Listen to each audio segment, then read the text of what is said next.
Welcome to our weekly maritime video blog. I'm Corey Ransom with International Maritime Security Associates. This week we're talking cruise ships.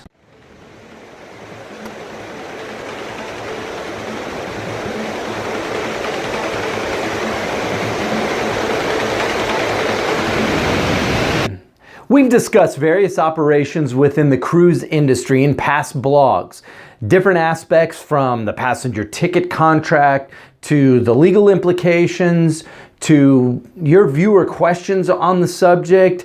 And we've also talked about a cruise ship security. We thought it would be a good idea. There has been some major changes and major things that have been happening and will be happening this year, 2018, in the cruise industry. So we thought it would be a good time to take a little bit of time to talk about some of the exciting things that are happening. This year in the cruise industry, we will see the largest number of ships come into service than we've seen in a number of years. There will be at least 10 new ships coming into service this year within the major cruise lines and even some of the smaller lines, representing about 1.3 tons of capacity or 34,000 additional berths. It's amazing to see some of the exciting things that are happening within the cruise line.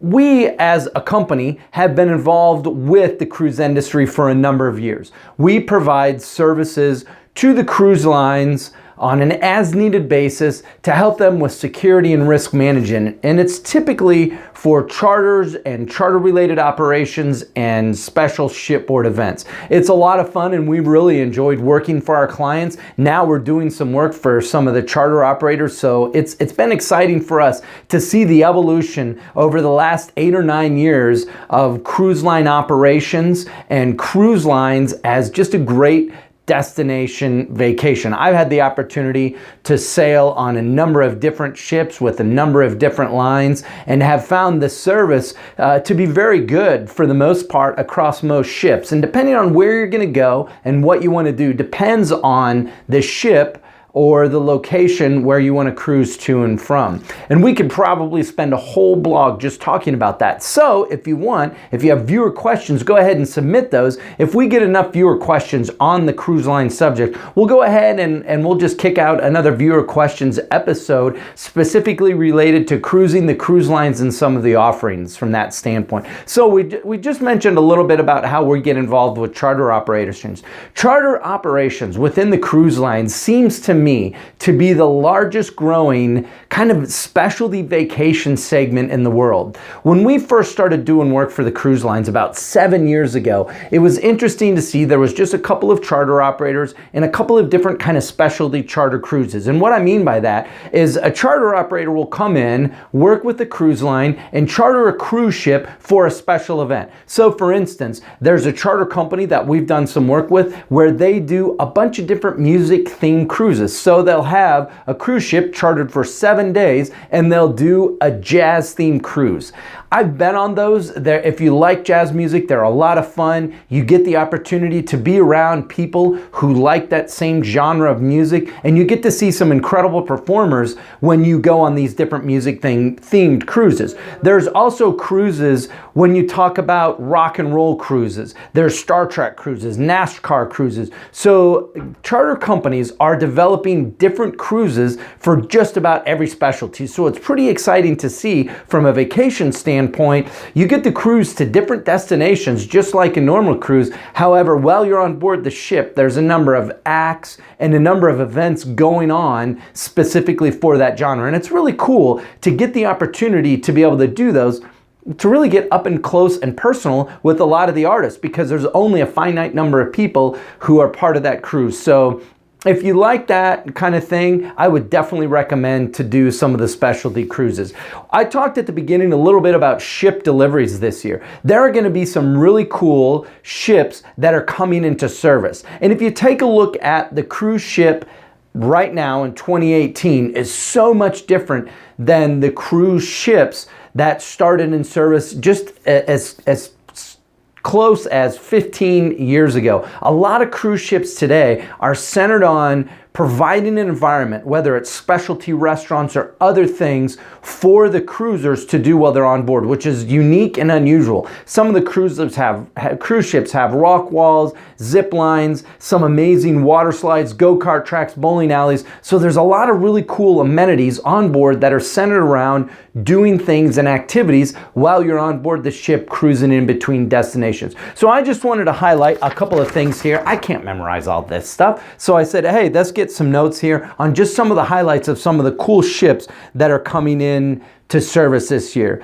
It's 1.3, as I mentioned, 1.3 million gross tons with 34,000 berths that will come into service this year. Back on March 23rd, the largest cruise ship in the world delivered to Royal Caribbean, called the Symphony of the Seas, at 228,000 gross tons, can accommodate over 6,600 passengers, and it's the fourth in their Oasis class. Those ships are absolutely beautiful. If you get the chance, I would definitely recommend a cruise on the Oasis class. Carnival Cruise Lines also took delivery back in March of their 26th ship. Carnival is the largest cruise line in the world, and the Carnival brand has 10 different cruise lines that are under the Carnival brand. They're the largest cruise ship operator in the world. They took delivery of 133 gross ton, 3,900 passenger Carnival Horizon. It has a Dr. Seuss theme park on board, which is really cool for family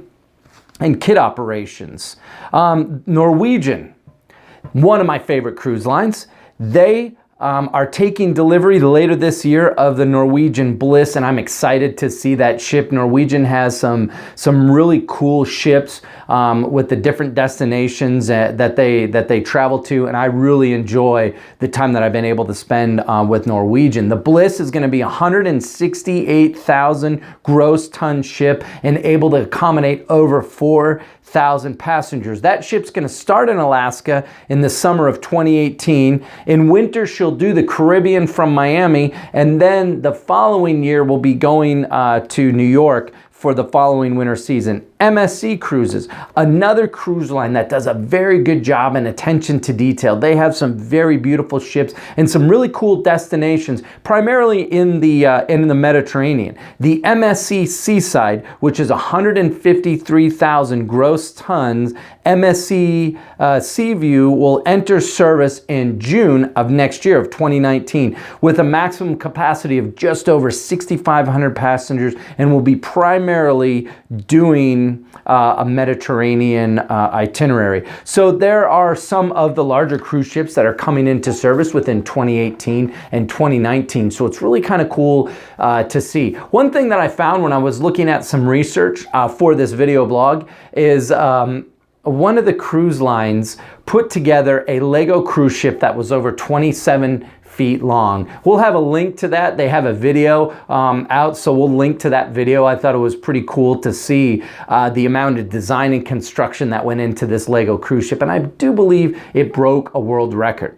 One of the things that I always recommend before you go on a cruise is you research the line, you research their amenities, you research the destinations, and also take a look. There's a number of great websites that provide insight into the cruise lines, where they go, what they do, to get an idea of the different ratings of the different cruises from people who've been on board. And also there's a number of people who write some pretty interesting articles for the cruise industry. So before you go, it's a good idea to do some research to figure out what's the best fit for you and where you want to go and what you want to do. Not all the lines will cater directly to a family-related itinerary, and not all of the lines cater completely to an adult itinerary. So you want to take a look at what's the best itinerary for you. The other thing is, and I always recommend this, when you're going on a cruise, don't just pass through your ticket contract. Make sure when you book the cruise that you go on the cruise line's website and take a look at and understand your ticket contract.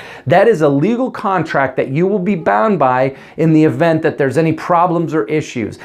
Thanks for joining us this week. We really appreciate all the viewers that we have here on our YouTube channel and across our social media. If you're not a subscriber to this channel, make sure you subscribe so you get notified when we post new videos. Also, connect to us and join the conversation through our social media, detailed in the banner above and in the comments section below. Also, make sure you hit that like button for all the videos you like. If you have any questions when it comes to maritime regulatory compliance, maritime risk management, or maritime security, don't hesitate to reach out to our experts here at IMSA, because we're always happy to steer you in the right direction.